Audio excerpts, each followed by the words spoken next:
नमस्कार दोस्तों। कुछ सो कॉल्ड यूट्यूबर्स को झूठ पकड़ने की बहुत ज़्यादा आदत है। तो ऐसा करते हैं, कुछ झूठ हम भी पकड़ लेते हैं। तो बात करते हैं पहले आपके झूठ की। 2014 से पहले क्या आपने कभी इस लिंचिंग शब्द को सुना भी था कहीं पर? तो आइए दोस्तों, जानते हैं कि भाई साहब की कही गई बात में कितनी सच्चाई है। और बात करते हैं लिंचिंग के पहले मामले की, जो कि हुआ 2014 से पहले। मामला दोस्तों मणिपुर का है। मणिपुर के सोरा गांव में दो लोगों की पीट पीट कर हत्या कर दी गई। दोनों पर स्थानीय जिला परिषद के एक सदस्य को गोली मारने का आरोप था। गुस्साई भीड़ ने उनकी पिटाई कर दी। जानकारी के मुताबिक मणिपुर के पल्लेल जिला परिषद के सदस्य मोहम्मद शहाबुद्दीन को उनके मोबाइल फ़ोन पर नूरसाना बेगम और उनके पति मोहम्मद मजीबुल्लाह का फ़ोन आया। टाइम्स ऑफ रिपोर्ट के अनुसार एक स्थानीय नागरिक ने बताया कि फ़ोन आने के तुरंत बाद शहाबुद्दीन अपने घर से बाहर गए, लेकिन वापस नहीं आए। अगली सुबह उनके पड़ोसियों ने सोरा गांव और उसके आसपास तलाशी अभियान चलाया। इस दौरान उन्हें गोलियों से छलनी शहाबुद्दीन का शव मिला। जब अफवाह फैली कि मजीबुल्लाह और नूरसाना ने शहाबुद्दीन को फ़ोन किया था, तो गुस्साए स्थानीय लोग उनके घर पहुंचे और उनकी बेरहमी से पिटाई कर दी, जिससे दोनों की मौत हो गई। मणिपुर में हुई इस घटना के दौरान कांग्रेस की सरकार थी। ओकराम इबोबी सिंह मणिपुर के मुख्यमंत्री थे। और दोस्तों, यह मामला अप्रैल 2011 का है। अप्रैल 2011 में यह वारदात हुई थी। बात करते हैं लिंचिंग के अगले मामले की, जो कि हुआ पुद्दुचेरी में, जहां एक कंपनी प्रेसिडेंट की हत्या कर दी गई। टाइम्स ऑफ इंडिया में प्रकाशित एक खबर के मुताबिक जनवरी 2012 में पुद्दुचेरी के यनम स्थित सीरीन एन्क्लेव की एक कंपनी अचानक जंग का मैदान बन गई।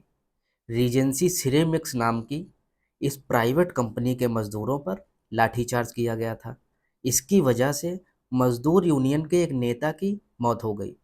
नाराज मजदूरों ने कंपनी के प्रेसिडेंट केसी चंद्रशेखर की पीट पीट कर हत्या कर दी। चंद्रशेखर कंपनी के चेयरमैन के दामाद थे। वह अपने आवास में थे जब उन पर हमला किया गया। बुरी तरह से जख्मी चंद्रशेखर को आनन फानन में आंध्र प्रदेश स्थित काकीनाडा के एक प्राइवेट अस्पताल ले जाया गया, जहां उनकी मौत हो गई। पुद्दुचेरी में साल 2011 से 2016 तक एन रंगास्वामी मुख्यमंत्री थे।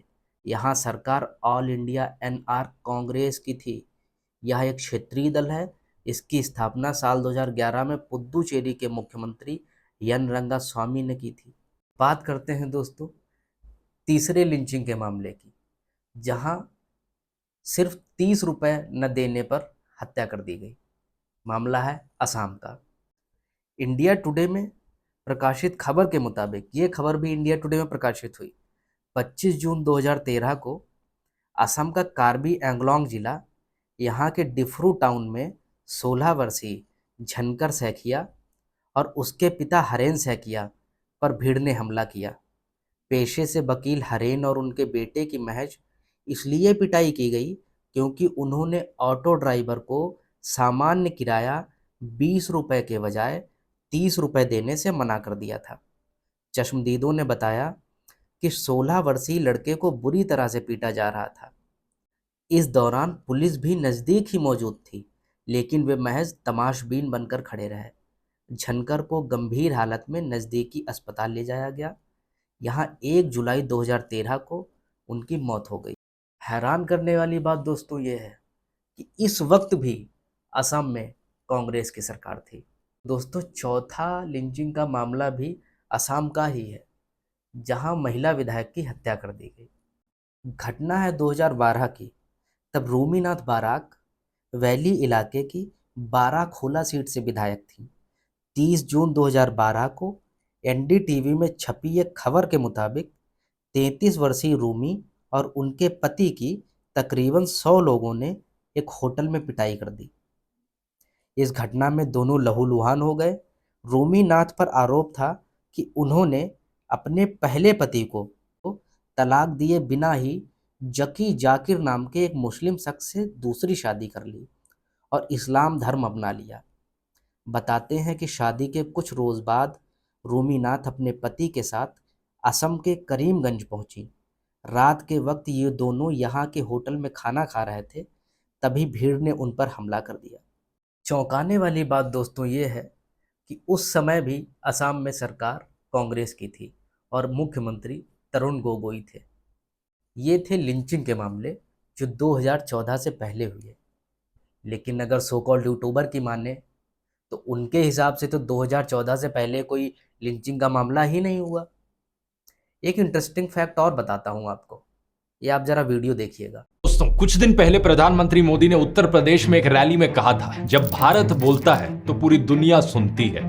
पिछले महीने हरियाणा के चीफ मिनिस्टर नायब सिंह सैनी ने भी यही चीज कही थी, जब भारत बोलता है पूरी दुनिया सुनती है। इतना ही नहीं, पिछले साल जुलाई 2023 में भी बीजेपी नेता राजनाथ सिंह ने कहा था, आज जब भारत बोलता है तो पूरी दुनिया सुनती है। और इससे भी पहले अगस्त 2016 में उस समय की विदेश मंत्री लेट सुषमा स्वराज ने कहा था कि आज जब भारत बोलता है तो पूरी दुनिया सुन। लोगों के अंदर गर्व भरने की आपकी निंजा टेक्निक तो कमाल की है, लेकिन थोड़ी सी मेहनत करके डायलॉग तो ओरिजिनल लिखवा लेते। अब जानकर हैरान हो जाएंगे दोस्तों की जो ओरिजिनल स्टेटमेंट थी वो मनमोहन सिंह जी के लिए कही गई थी। जब मनमोहन सिंह बोलते हैं तो पूरी दुनिया सुनती है, और ये बात कही थी former US president Barack Obama ने। हमारे भाई साहब को दूसरे का डायलॉग लिखा हुआ है या नहीं है, स्क्रिप्ट लिखी गई है या नहीं लिखी गई है, लेकिन दूसरे का डायलॉग पकड़ने में बहुत मज़ा आता है। तो आपकी जानकारी के लिए बता दें भाई साहब, ये जो आपने लिंचिंग वाला मामला बताया है ना कि 2014 से पहले दोस्तों आपने कोई लिंचिंग का मामला सुना था, ये डायलॉग आपका नहीं है। जी हाँ, ये डायलॉग सो कॉल्ड यूट्यूबर का नहीं है। 2021 में हमारे नेता प्रतिपक्ष श्री राहुल गांधी जी ट्विटर पे पोस्ट करते हैं कि 2014 से पहले लिंचिंग की घटना सुनने में भी नहीं आती थी।